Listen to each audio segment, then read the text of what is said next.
Assalamualaikum warahmatullahi wabarakatuh. Perkenalkan kami dari kelompok 8 yang akan membawakan materi tentang merancang proposal penelitian yang beranggotakan 4 orang. Yang pertama, Faizur Rahman, yang kedua Mauliana Asapa, yang ketiga Nur Fadilla, dan yang keempat Muhammad Fikri.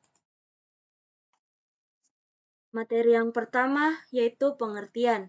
Proposal pada dasarnya adalah sebuah usulan, rencana, atau tawaran. Akan tetapi, kini kata proposal lebih sering digunakan daripada ketiga kata yang lain itu. Kamus Besar Bahasa Indonesia atau KBBI memberikan makna proposal sebagai rencana yang dituangkan dalam bentuk rancangan kerja. Proposal penelitian adalah proposal yang berisikan masalah utama mengenai suatu penelitian serta langkah-langkah untuk memecahkan masalah dalam suatu penelitian. Yang pertama itu menganalisis model teks proposal. Pada teks proposal itu terbagi dua, yaitu model teks proposal penelitian dan model teks proposal kegiatan. Tapi pada kesempatan ini kita akan menjelaskan proposal penelitian. Dalam model teks proposal penelitian terdapat unsur-unsur sebagai berikut. Yang pertama itu pendahuluan. Pada pendahuluan terdapat 5, yaitu langkah belakang penelitian, rumusan masalah penelitian, tujuan penelitian, ruang lingkup penelitian, dan hipotesis. Yang kedua itu landasan teori dan tinjauan pustaka. Ada 2. Pertama, landasan teori, kedua, tinjauan pustaka. Selanjutnya, metodologi penelitian.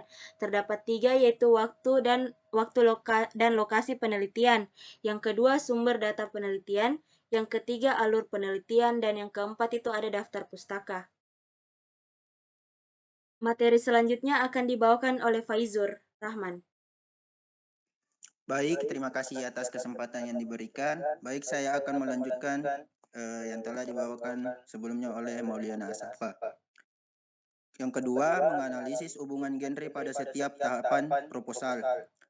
Menganalisis hubungan genre pada setiap tahapan proposal penelitian secara umum, proposal penelitian memuat unsur-unsur yang terdiri atas. Yang pertama, pendahuluan. Tahapan pendahuluan dengan unsur-unsurnya berfungsi untuk memberikan latar belakang pemikiran yang menuntun ke arah akan dilaksanakannya penelitian itu. Menentukan pokok masalah yang akan diteliti, termasuk pentingnya masalah itu diteliti, dan menentukan tujuan yang akan dicapai melalui pendekatan atau metode atau teknik tertentu.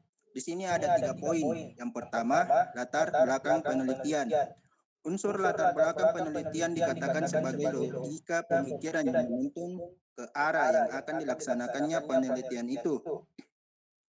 Apa yang akan dihasilkan dari penelitian ini dan apa pula akibatnya seandainya hal itu tidak segera diteliti. Poin kedua, rumusan masalah penelitian. Rumusan masalah penelitian ini berisi pokok persoalan yang akan diteliti. Rumusan masalah dapat dinyatakan dalam kalimat tanya.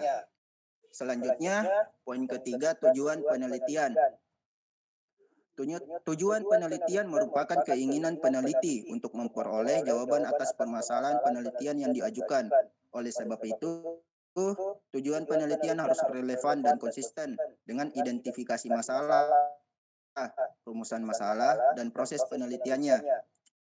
Untuk dapat menyusun tujuan penelitian dengan baik, perhatikan beberapa strategi penulisannya sebagai berikut. Yang pertama, gunakanlah kata-kata seperti tujuan, maksud, atau sasaran. Yang kedua, tujuan penelitian kualitatif berfokus pada suatu fenomena, sedangkan pada penelitian kuantitatif menunjukkan 2 atau lebih variabel yang berelasi atau yang dapat dibandingkan. Yang ketiga, gunakan verba tindakan pada penelitian kualitatif seperti menemukan, mendeskripsikan, mengamati pengalaman atau fenomenologi, memahami atau etnografi, mengembangkan atau penelitian pengembangan, menyajikan, dan sebagainya. Adapun pada penelitian kuantitatif seperti hubungan antara, perbandingan antara, dan pengaruh terhadap. Yang keempat, tunjukkan para partisipan atau subjek penelitian Anda. Yang kelima, tempatkanlah variabel bebas terlebih dahulu, diikuti variabel terikat atau juga variabel kontrol. Yang keempat, ruang lingkup penelitian. Ruang lingkup penelitian adalah penjelasan batasan istilah atau batasan masalah yang akan diteliti atau dikaji. Ruang lingkup penelitian bisa memberikan gambaran seperti apa keseluruhan penelitian yang akan dilakukan dalam kajian ilmiah tersebut. Yang kelima, hipotesis. Hipotesis adalah dugaan atau praduga sementara terhadap masalah yang akan diteliti dan akan dibuktikan kebenarannya pada penelitian tersebut. B. Landasan teori dan tinjauan pustaka. Landasan teori berfungsi untuk menyajikan ulasan teoretis dengan memformulasikan sintesis teori yang akan digunakan sebagai dasar pemecahan masalah yang diteliti. Tahapan pendahuluan dengan unsur-unsurnya berfungsi untuk memberikan latar belakang pemikiran yang menuntun ke arah akan dilaksanakannya penelitian itu, menentukan pokok masalah yang akan diteliti, termasuk pentingnya masalah itu diteliti, dan menentukan tujuan yang akan dicapai melalui pendekatan atau metode atau teknik tertentu. C. Metodologi penelitian.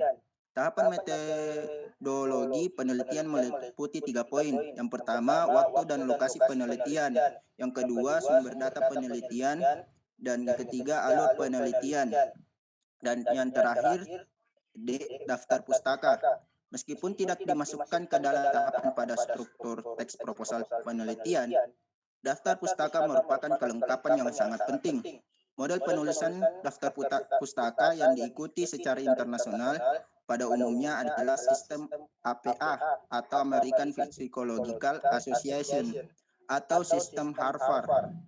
Akan tetapi, penerbit buku atau jurnal sering mempunyai sistem sendiri, meskipun biasanya merupakan hasil modifikasi dari kedua sistem tersebut.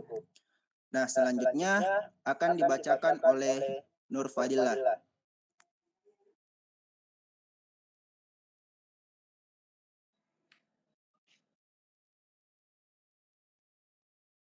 Baik, terima kasih atas kesempatannya. Di sini saya akan melanjutkan yang dibacakan oleh Faizur Rahman, yaitu manfaat proposal. Proposal dapat memandu arah yang akan dituju oleh penelitian. Penelitian mungkin saja dapat dilakukan tanpa diawali dengan proposal, tetapi hasil penelitian atau kegiatan itu tidak dapat diukur dan arah yang dituju tidak jelas.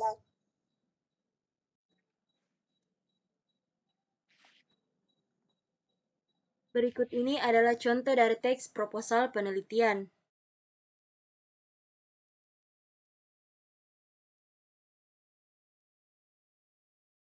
Selesai sudah presentasi kami seperti kamu dan dia yang selesai tanpa dimulai. Jika ada kesalahan mohon dimaafkan, jika ada yang sayang mohon diungkapkan. Terima kasih.